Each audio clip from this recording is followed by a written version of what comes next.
Hello, weekend dudes. Let's start with social justice in the OECD. I think most all of us are living in the OECD.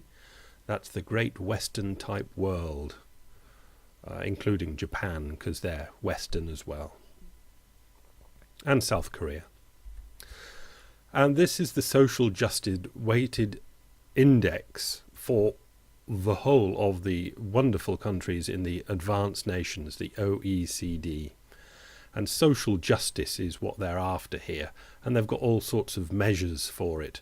And this is the overall scoreboard. After all their smaller items are added up, at the end of the season, this is the scorecard. Iceland at the top. All right, it's very small and easy to be socially justice in a very small place. Norway, Denmark, Sweden, Finland, Netherlands, Switzerland, Luxembourg are next. You get the idea. Let's go to the bottom. Turkey. Now, Turkey bothers me, but let's go up. Mexico.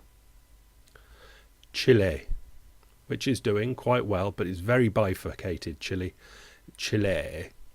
Lots of rich people, lots of poor people.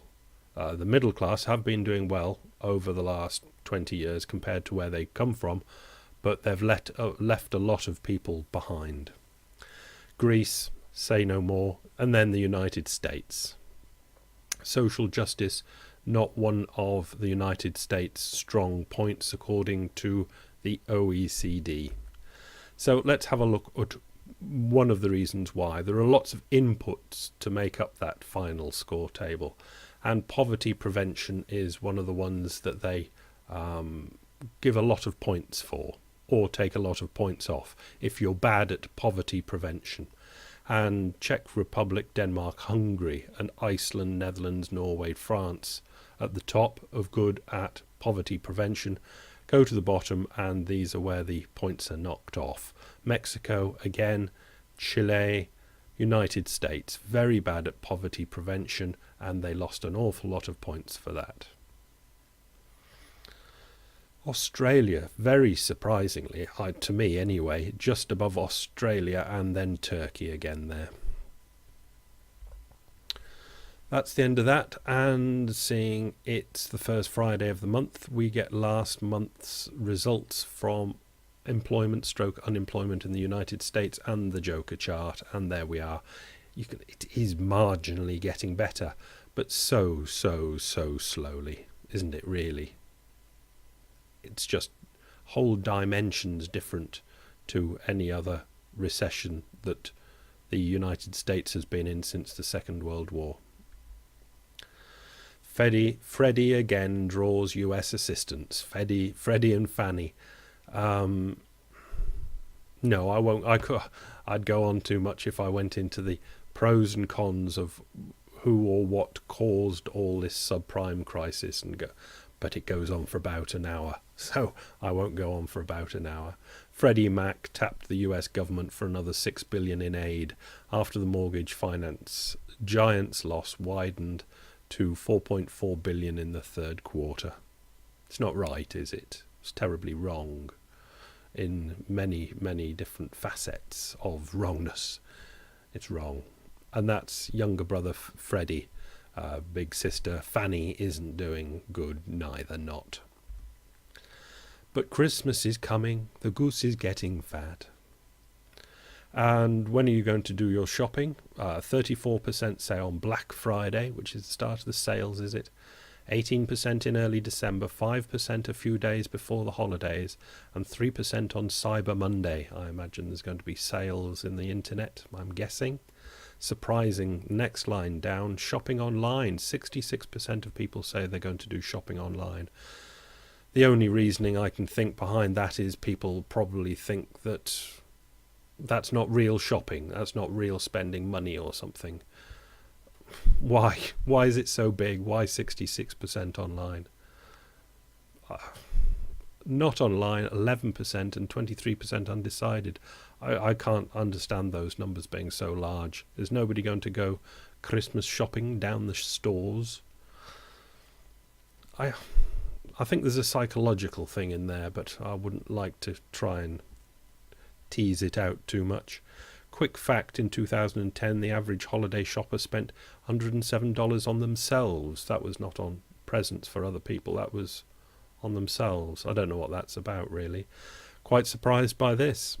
Compared to 2010 season, people plan to spend more, 37%, about the same, half, and only a few people less. What are you going to buy? 75% say electronics, 67 toys, 66 clothes, gifts, cards, books and jewellery. All going to be bought for Christmas. The percentage of people who plan to research the perfect gift via social networks. I'm out of touch. This doesn't compute with me at all. What is this talk? To research the perfect gift via social network, 72% are going to do it via Facebook, and 13% on YouTube, 7% on Twitter. It's a different world. I not understand it at all. And that's 61% are going to do this. 61% are going to research the perfect gift via social networks. Ugh. Amount people will spend this holiday in the United States. A few cheap people, cheap, Fagin-like, Scrooge people are going to spend under $100. 6%. Mostly about $100 to $300, 24%. 300 to 500, 23%. 500 to 700, 16%. Oh, actually, no, it's the biggest percentage. Is 31% who are going to spend over $700 on this holiday. Right, moving on. Krugman, who's been bashing on about this inequality thing for a long time, and this is his latest. Changes in income share 1979 to 2007. The top 1% have got up by 10%. The quite rich lot have been a bit flat, but the bottom 80% have basically gone 10% down on their change of income from 79 to 2007. So it makes me wonder where all the people are getting all that money to spend all that money on all those Christmas prezzies and what have you over the Christmas period, Yuletide festivities, holiday joyousness. China, where most of those presents are going to come from. They have industrial areas, whole regions where specialised products are made, and even specialised towns where specialised products are made. Linen products right up the north there, ceramics, textile in Shandong, right down Zhejiang and Fujian, you've got trainers and zippers, plumbing hardware, snacks. It's quite interesting, and they specialise in those particular areas, so all the commodities go there. Everyone's specialised in putting them together, and then they're shipped out in their special whatever packaging and transport needed to take them to the coast and away to be bought as presents. In Guangdong, well, you've got the special one down there in casual wear, Shantou, underwear and toys. Most all of the bras and knickers in the world are made there, and loads of toys as well. It's quite surprising, isn't it, really? But yeah, you buy your frillies for your special present that you've researched that special present on Facebook, and the frilly underwear probably was made in Shantou, just down there in southern China. Meanwhile, back in Europe, and the PMIs, yes, back to that boring stuff, but they were out on Friday.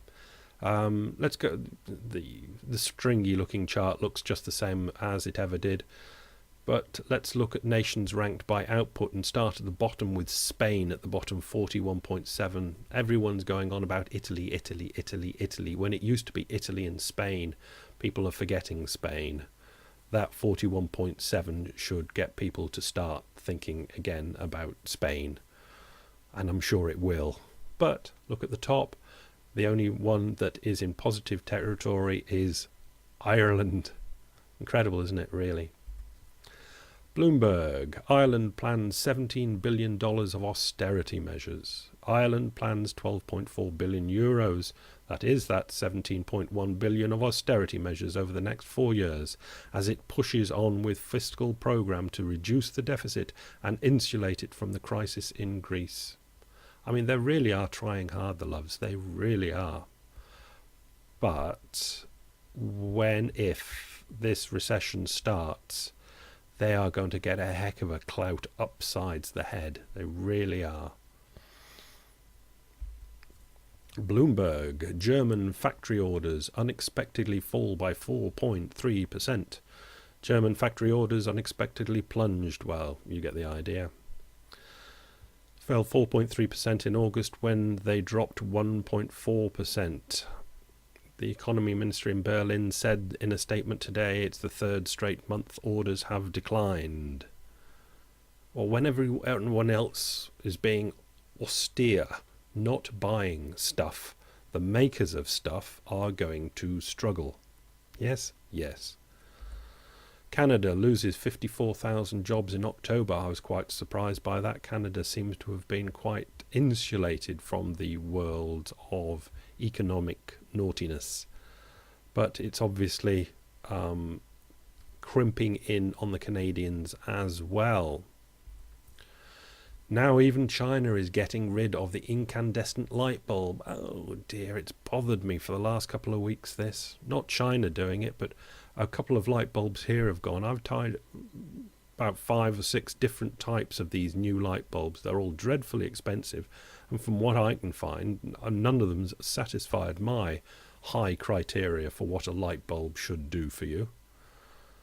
And now China will ban imports and sales of 100-watt and higher incandescent light bulbs in an attempt to save energy and curb climate change, China's main planning agency said on Friday. Is this fiffing and faffing and farting around the edges or not?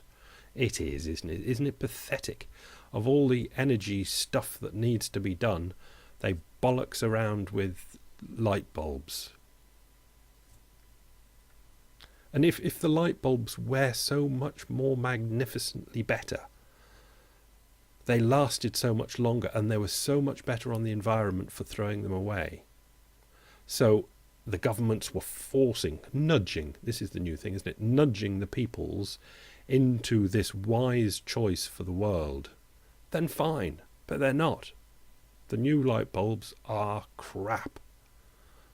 They don't work very well, they are expensive, and they're absolutely shocking on the environment when you throw them away. And that's it. Yeah, I might do no, save me doing one tomorrow because I'm a bit busy tomorrow. There's a very strange thing going on with the banks of the world.